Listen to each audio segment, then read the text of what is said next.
So, David, appreciate your time with you.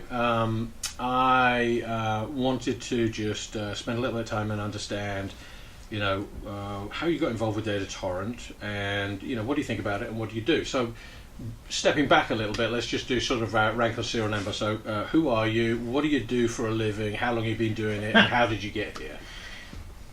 Well, that'll take 40 minutes. We might have 40 minutes. So just All right, go. good. Yeah. So. I am a general partner here at August Capital. I've been at August now for the last 18 years. So I remember thinking when my father hit 25 years at Digital Equipment Corporation, one of the early tech giants, that, oh my God, how could you stay at such a long period of time in one place? And there's no question I'll be here for 25 years, so I guess I'm in that same mode. But I mean, you didn't sort of just appear and say, I actually want to do investment. From a career perspective and an academia perspective, you came through quite a nefarious route. Yeah, nefarious. Yeah, for sure. I like to think of it as eclectic. Okay. So eclectic was giving you that sort of cultural experience, but yeah, no, I came out here to Stanford to go study initially political science, but I got sucked into the computer music department, which was this place called CARMA, Center for Computer Research in Music and Acoustics, up on the hill. Spent all of my time programming computers to make bleeps and bloops at the time. That was an incredible thing. After that, I ended up doing a master's degree in England at Cambridge in criminology. That had nothing to do with it, but I was fascinated with the prison system and thought I might be a public defender. I went to law school back east at Harvard and studied a lot of different things, technology law and criminal law and litigation and a range of things, and decided I wasn't going to be a criminal defense attorney.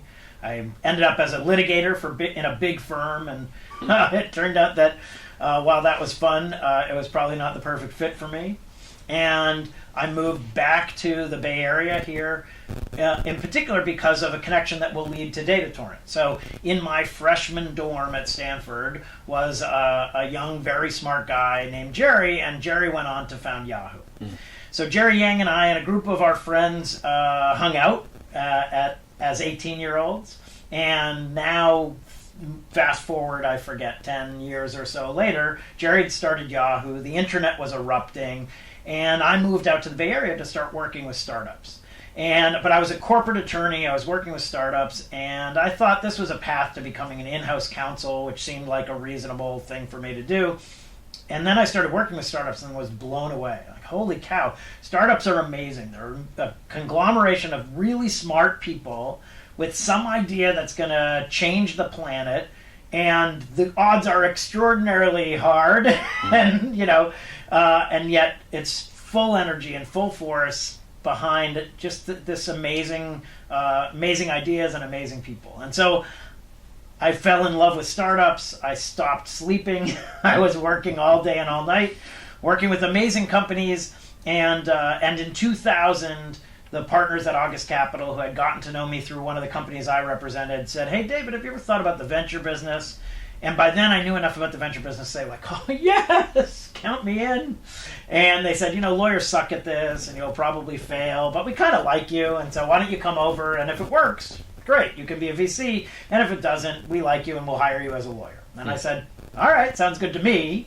And so in 2000, I joined August, and with a very broad mandate. Go invest in whatever strikes you as interesting. And I was fascinated by software across the board, and so I have invested since then in software that is consumer-facing. I was on the board of Evite and Ebates and all the e-companies. I've done payments investing, so PayCycle, which Intuit bought, now Bill.com, WePay, that just got bought by Chase. And then I've been deep in enterprise software. So I was the first investor in Splunk, and I'm an investor in a great CDN business called Fastly. And then I've had the great fortune to be working with DataTorrent since its very early days. So that's kind of the path.